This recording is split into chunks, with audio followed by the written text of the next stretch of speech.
Megan, it's no secret that I'm a maximalist who loves luxe clothing and home goods.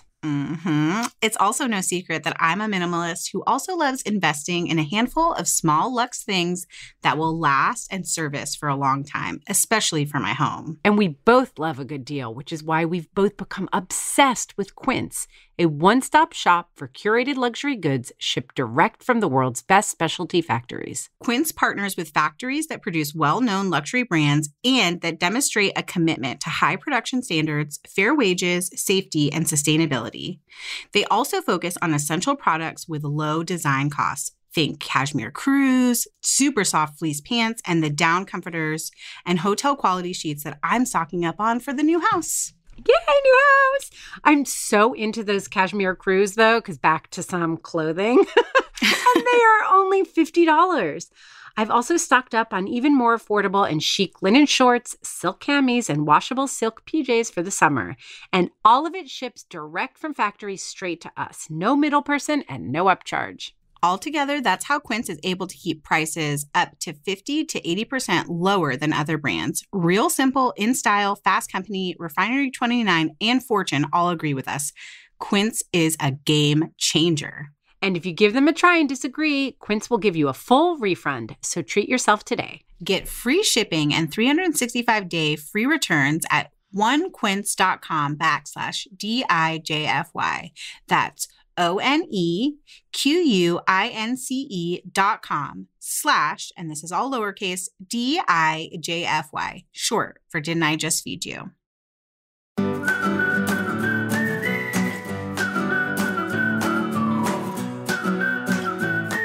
I always really like having like a list of things that are important to me that I either want the house to have or want to know if they have so that I can either plan around that or bring something with me.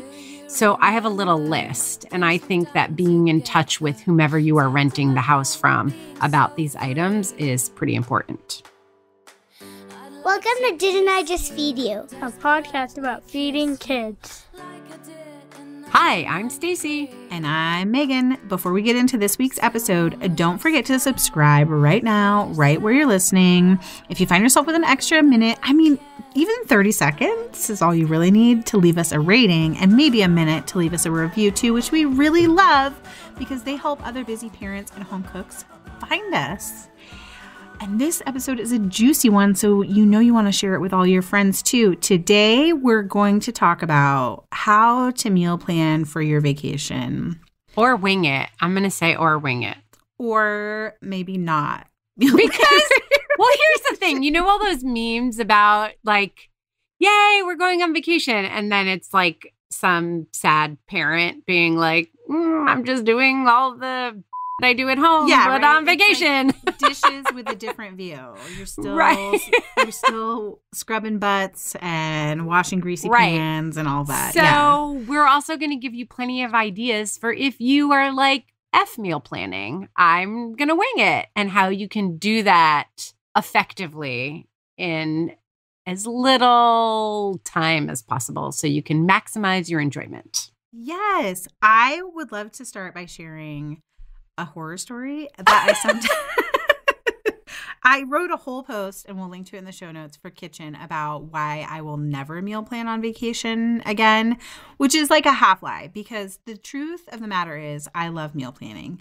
It makes me feel at ease when I'm going into new situations or like times that are busy, and vacationing is definitely that.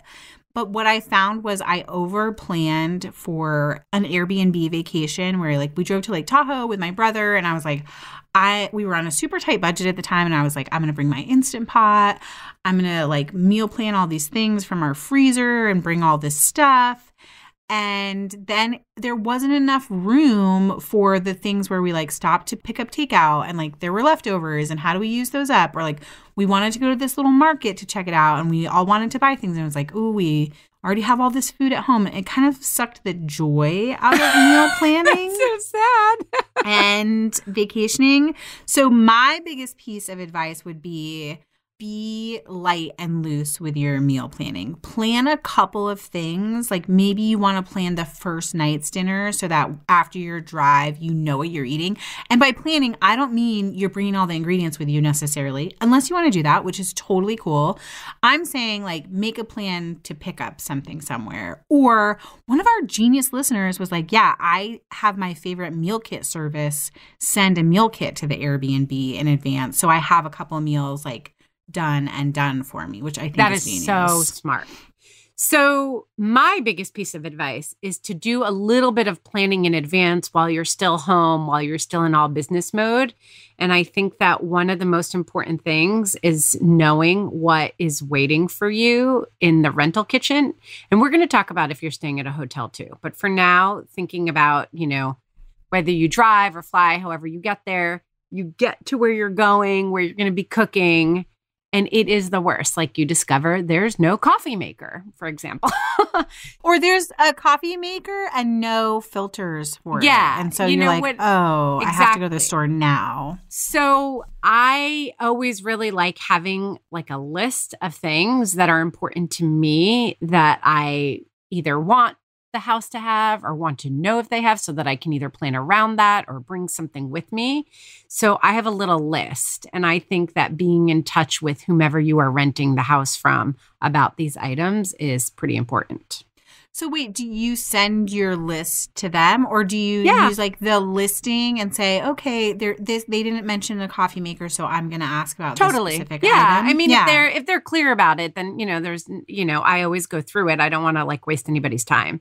But I do think for me, and I, listen, not everybody is into making sure that they have sharp knives, but I think sharp knives, we've said this on so many episodes about equipment, about our favorite kitchen items. Sharp knives are essential. They actually make cooking faster and easier. So I often bring my knives and safer. So I often bring knives with me. I'll bring a chef's knife and then a paring knife, but you can check what kind of knives they have. A blender if you're really into like smoothies or mixed drinks, which is really nice on vacation. But also like chimichurri, make ahead dressings, all of those things can happen in a blender that are really like easy that you can do one night, make a double batch and put in the fridge. Some really like simple stuff, foil, reusable snack baggies or Tupperware, because then you can know, should I bring some of my reusable baggies? Should I buy some of those? Plastic Tupperware, disposable Tupperware. They're not actually, you can use them like two or three times. They call them like take and toss. Yeah, exactly. You can reuse them. Yeah. Yep. Like making sure there's a way to make coffee and everything I need. Are there coffee beans or grinds already there? Or should we bring or buy? A meat thermometer is something that if you're going to be grilling a lot, especially. Bottle opener. You ever got in there the first night and all you want to do is dig into takeout after a long ride and open a bottle of wine and it's like, where's the bottle of crack open a beer. Salt, condiment, and spices. And this is a weird one, but a Y peeler. Oh, and also if you have a baby, I mean, we haven't done this in a while, but also it works for, cups on the go, which you can ask if they have, if you're not bringing your own. Usually we're bringing our own because we need them for on the go anyway. But a bottle cleaner is something really useful to ask if they have, but especially if you're bringing baby with you who's bottle fed. Now, can I ask a very pointed question? Have you ever canceled a reservation because the list has come back as mostly no's? Oh, no, definitely not. Because it's just a matter of planning around it, know? Like if it's what do you do if they have nothing on your list? Do you pack all of those things if you can? I have definitely packed knives. In fact, even when they tell me they have good knives, I usually pack my own knives, let's be honest. Right? Like just two, even a chef's knife and a paring knife will get you so far. Yeah, totally. Blender, no. I've never traveled with a hand blender, but you could. Foil, snack baggies, take and toss or pack and toss containers you can all get at the supermarket. I wing it and don't bring a meat thermometer, but actually recently once Mike did because he's super into grilling now and he really likes knowing. He likes clear lines with his cooking.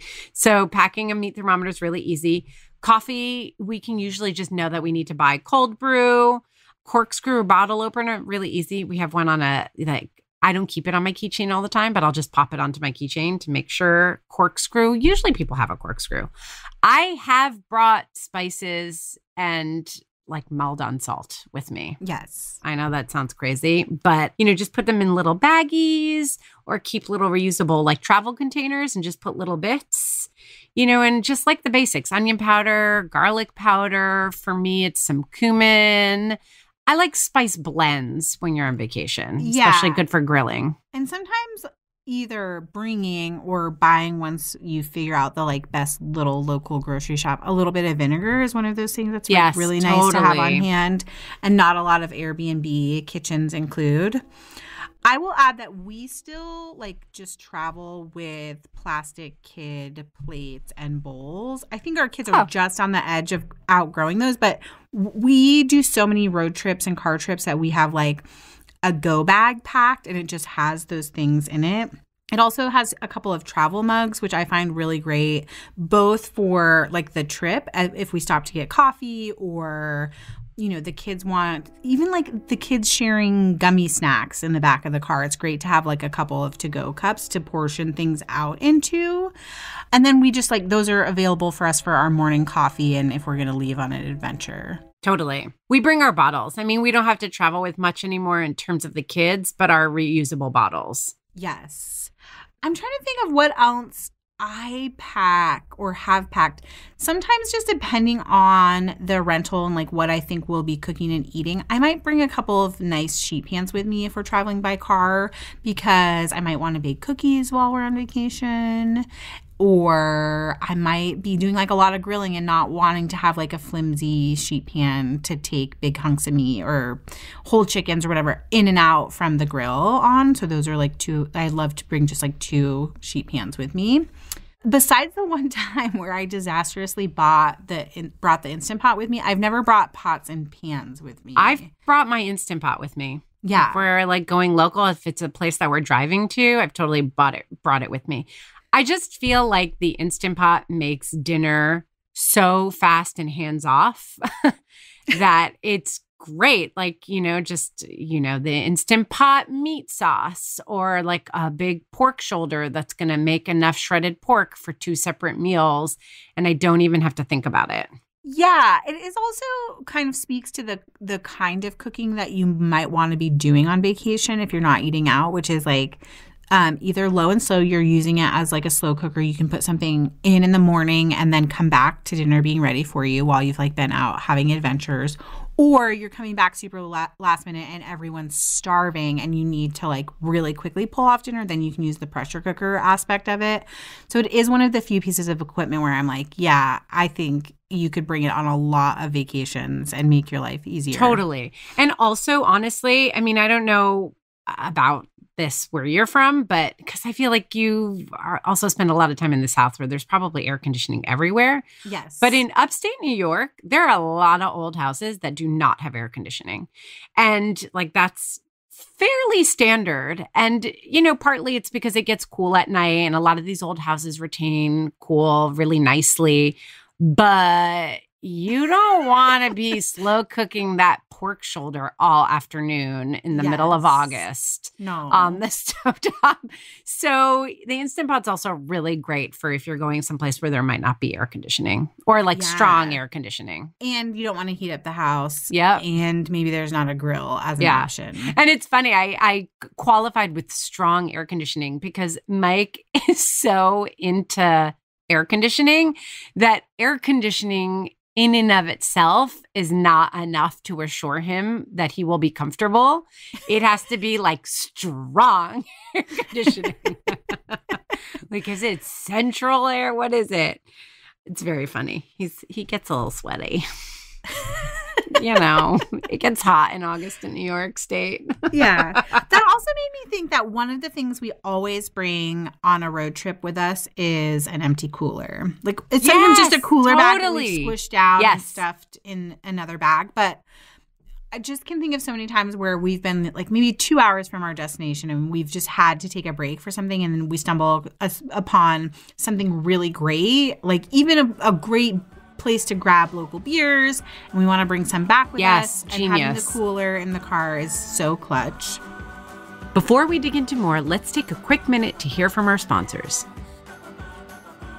Stacy, coming out of the pandemic and right into a cross-country move, I decided that it was time for a new vitamin routine for my kids. We have so much going on. I don't want to stress about whether they're getting everything they need. I just want to know that they are.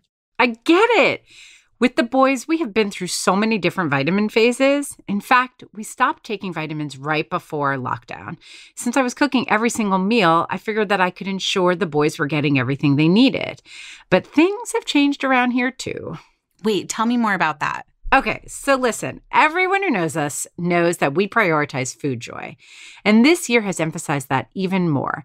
I want the boys to have food autonomy, and that means letting go, not my strength, but I want to let go while knowing that they are getting what they need nutritionally. And not giving them a vitamin dressed up as candy? There you go. It's crazy. As I was researching vitamins, I couldn't believe how much sugar some of them have. Which is why we're both so excited about our new sponsor, Hiya. It's the perfect timing in both of our homes for a zero sugar vitamin. Whoop!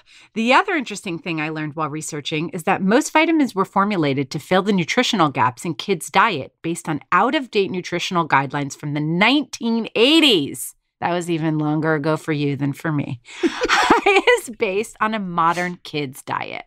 Their vitamins are made with a blend of 12 farm-fresh fruits and vegetables, then supercharged with 15 essential vitamins and minerals known to help support a healthy immune system, energy levels, brain function, mood, need that, teeth, bones, and more. Also, zero sugar and still tasty. But honestly, the best part of Hyatt is the convenience. Your vitamins come straight to your door with a pediatrician recommended schedule. The first month comes with a reusable glass bottle that your kids can personalize with stickers. Then every month thereafter, Hyatt sends a no plastic refill pouch of fresh vitamins. Good for the planet, no sugar, non-GMO, vegan, dairy-free, allergy-free, gelatin-free, nut-free, and everything else you can imagine. I'm sold. More importantly, our kids are sold too. We've worked out an exclusive offer with Hiya for their best-selling children's vitamin. Didn't I Just Feed You listeners receive 50% off their first order? To claim this deal, you must go to hiyahealth.com/DIJFY or enter the code DIJFY at checkout. That's HIYAHEALTH.com/DIJFY and get your kids the full body nourishment that they need to grow into healthy adults. Full discount applied at checkout. This isn't specific to food and cooking, but even when we've traveled internationally before or somewhere really far, Mike has a reusable nylon waterproof bag that can get schmutzy and, it can handle whatever, that we pack up really small and bring with us everywhere we go because, you can grab something if you come across a farmer's market or, you find a store that has like really interesting specialty foods and you want to bring some home. Just always having a bag with you in general, even if it isn't insulated, is really helpful. Also, It helps you collect garbage, like if you buy snacks on the way and there are no garbage cans, so you're not littering. It's just really useful. It sounds like it's also really great for the things like if you go swimming, yes. If someone ever gets car sick and you need to throw gross things in it. Not that I've ever had that experience. Actually, with our dogs and not our children. That is funny. Maybe that's another story for another time. Yeah, let's talk about food now. But speaking of insulated bags, I know I shared this in the Moving Mini, and we've done a road trip episode before too, but I think that taking like small insulated lunch bags on a road trip is imperative. I use it for like drive-through lunches, or if we're like hopping from hotel to hotel, which we've done when we moved and we're on like a long destination road trip. It just is like you could fill it up with continental breakfast, or you can buy grocery store breakfast stuff and get everyone loaded in the car and give them their little lunch bag of stuff to eat. And you're not like constantly handing things back and forth and back and forth. So smart. So I want to talk about actual like meals and things that people can buy that make cooking really easy. But since you're talking about hotels, should we just briefly recap and touch on some of our favorite tips for if you're going to be traveling and staying in hotels? Like some ways to make feeding kids on vacation a little bit easier, maybe a little more affordable too. It can really get expensive to be buying multiple meals a day for everybody. Yeah. And I guess that's also like a great thing to talk about is like we never go on vacation and eat all of our meals out. Like even if we're in a hotel, it's nearly impossible to like stay on any kind of budget. And also like you just get tired of eating out food 3 meals a day. Totally. And so then you like end up ordering things and the kids kind of pick at it. My favorite hotel with kid tips is not actually like really food related, and it came from our guest Christina Gallery. She wrote about this for Kitchen also, this idea that like if you're in a hotel and you want to have hotel cocktails but you can't like get them delivered to you, go to the hotel bar, have them make the cocktail for you without ice, and take the cocktail up to your room, get ice, and then you can have cocktails later after the kids are in bed. You know those funny stories of like parents trying to get their kids to sleep or let them get to sleep and they're like hiding in the bathroom. It's definitely the cocktail you drink while you're hiding in the bathroom. Totally. Oh my gosh. I remember the first time we took Isaac to Mexico. He was in a pack and play right next to the bed. And Mike got a splitter, but we forgot to bring 2 separate earphones. So we had a splitter, but then we only had one set of earphones that were wired at the time because Isaac's 14 years old. So we each had one, like our heads were smashed together in bed, like trying to hide the glow of the computer screen. And it was probably like there wasn't even Netflix. It was like a downloaded movie we brought with us where we each had one earbud in each ear while this kid, he was an awful sleeper, was just standing and looking at us like would not go to sleep.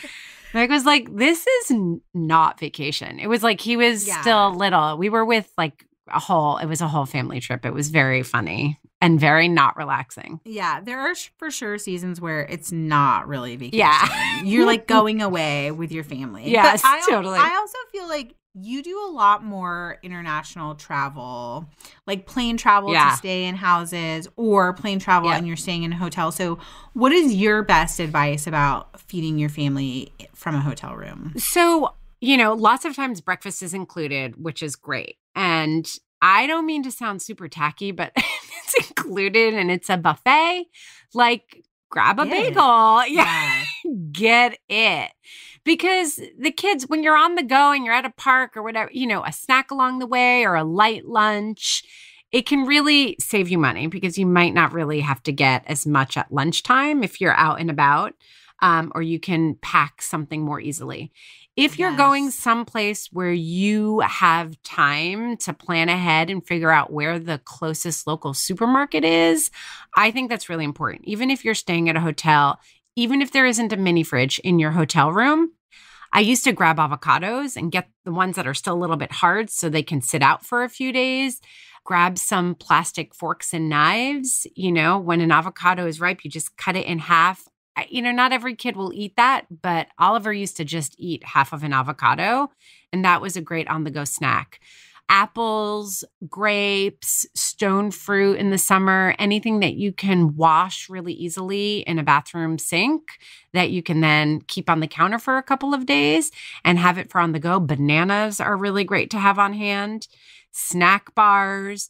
So get to where you're going, and that like first day or after you've had your first night's sleep, go do a little run to the supermarket and grab some things. You're definitely spending money, but it is way more affordable than getting food through the hotel, or potentially, depending on where you are and how you like to eat, it can be more affordable than restaurants too.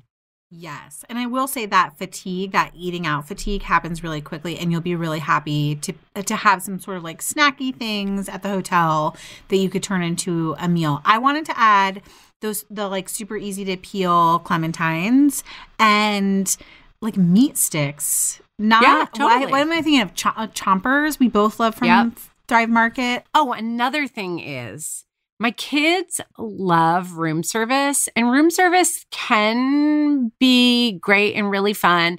If that's your thing, you love it, it's convenient, you don't mind, like go for it as much as possible. But I find that I'm never like super satisfied, and we've spent a lot of money, and there's like, it just feels like a little bit of a waste. And I know it's necessary sometimes when you're just tired or especially if there's jet lag and you're on a different schedule. But we tend to tell our kids, like, there's going to be one fun night where we're going to do it up.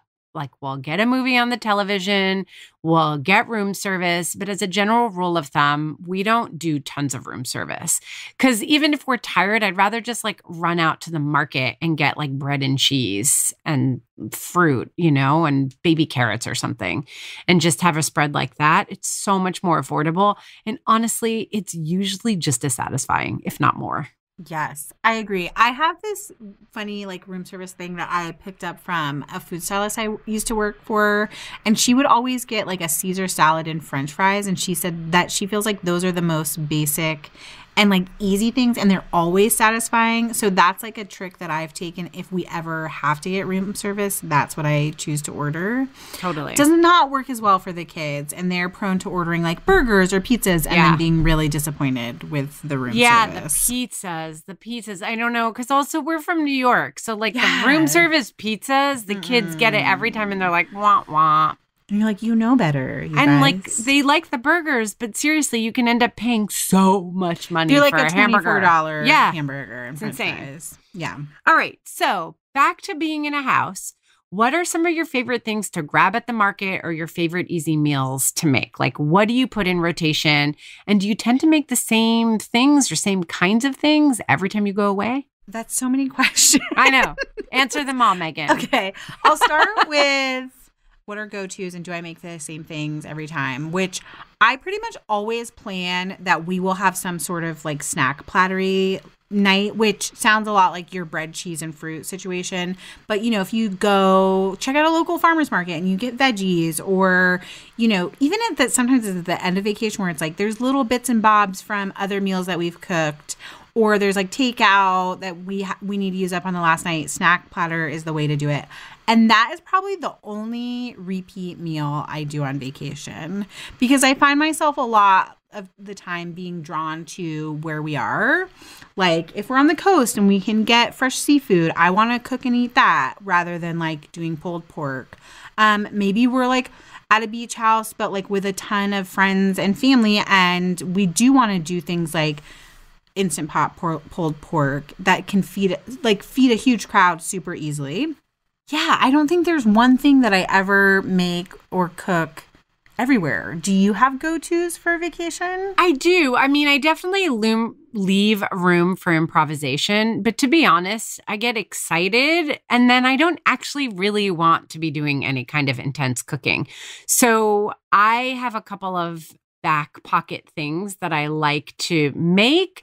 I don't always make them. It depends like on my mood and how tired I am and what type of vacation. Like, are we going to be hiking all day and I know I'll be too tired? Hiking all day. We never really hike all day, but like doing something. I don't know why I said hiking. Sightseeing. That's so not us. Yeah. Or, is it going to be like a fun, like lackadaisical beach vibe and I can just kind of like cook along the way? But because I don't want a meal plan, I want to whittle it down to like the least amount that I have to do. I do like having some things that I know are just go-tos. So one is going to be super obvious coming from the lady who wrote Winner, Winner Chicken Dinner, but grabbing a store-bought rotisserie chicken, like always. I don't need a meal plan. Move. I don't need a list. That. Yes. Right? Because you can just eat the chicken. You can make a chicken salad. It's good for lunch. It's good for dinner. You can toss it with pasta salad. You can make tacos, quesadillas, burritos. You can make chicken stock with it, and then make a chowder from the seafood or produce that you were inspired by where you are. There's just so much that you can do with it. So what else? Like, I always buy like a bag of tortellini. Again, it's one of those things that's really easy and flexible. I always buy things that work well on a snack platter, because whether it ends up being dinner or lunch or actually just snack, because it seems like Don't the kids eat 15 times as much when you're on vacation somehow? Or is that just my growing boys? No, they do, which is like probably comfort. And then also they're expending so much energy, like doing fun stuff. Yeah. Totally. And then I usually buy stuff for a stir fry because I feel like that's always very quick, very easy, very like it's easy to flex. It's, with whatever we end up having on hand. Maybe I found produce locally that looks good. So rice and just some basic, stir fry ingredients, which is another thing to ask ahead of time. You mentioned vinegar, but soy sauce is another really great thing to ask about because you can always pack a little bottle and it can be used to flavor more than just your stir fry. You can add it to your meat mix when you're making burgers or a marinade for ribs. It's just really nice and useful umami, salty flavor. Oh, and like burgers. Yeah. I'm glad you said burgers because I was like, oh, yeah, we do pretty much cook burgers on every vacation. Yeah. One, because that's one of Ella, my 9-year-old's favorites. And then also because it's pretty easy to make anywhere and just feels like fun vacation food. Also, we're typically like vacationing in the summertime and wanting to grill out anyway. So Totally. Yes. Totally. And I think that looking in the aisles that have a lot of supermarket shortcuts that maybe you use at home, but maybe you don't, is a really good thing to do. So when I make pulled pork shoulder at home, for example, I use orange juice. I make my own marinade, basically, my own like cooking liquid. But the last time I was at a rental house, I grabbed off the shelf. I wish I could remember what brand. I'm going to put a link in the show notes because it was so delicious. But in the Latin food area, there was a marinade. It was like an orange mojo marinade type thing, multi-purpose. And I grabbed it and I used that instead. So I literally plonked the pork shoulder in the Instant Pot and then opened the jar and poured it in. And it was delicious. So looking at that stuff, if you have a favorite meal starter from home, I'm thinking Omsum comes in those convenient little packets that are so tiny that you could easily pack up with your salt and some spices and knives, and it would take up no room at all. But anything that just helps you shortcut flavor because you might not have access to all the spices or all the sauces or all the condiments that you normally do at home. So shortcut that, right? I love that. For some reason, it made me think that one thing we have not talked about enough is that when I go on vacation, whether it's like solo vacation or vacation with my family, I actually really love visiting new grocery stores. I think it's just like a great way to see what's available and find new products. But I'm also thinking about like if you don't live near like a Trader Joe's or Costco and you've always wanted to try that can be like a good excuse. Like, I'm going to buy a bunch of frozen shortcut things from Trader Joe's and we can eat those over our vacation. Also, this is so like the other end of meal planning, but someone in our listeners group suggested it and I can't wait to try it, is the idea that like before you leave on your vacation, whether you're meal planning or not, you make a meal plan, even 3 days or like essential kind of meals for the first couple of days that you're back and fill up your, like, whether you use Fresh Direct like Stacey does or Instacart or whatever, your local grocery store pickup or delivery, go ahead and like fill your cart. And then when you're headed home, set it for delivery so that when you come back from vacation, you're not having to like really quickly think about what to feed your family again. That's so smart. I have to admit that I am known for taking time on my vacation to grocery shop for the day I get home, which is a super lame way to use your vacation time.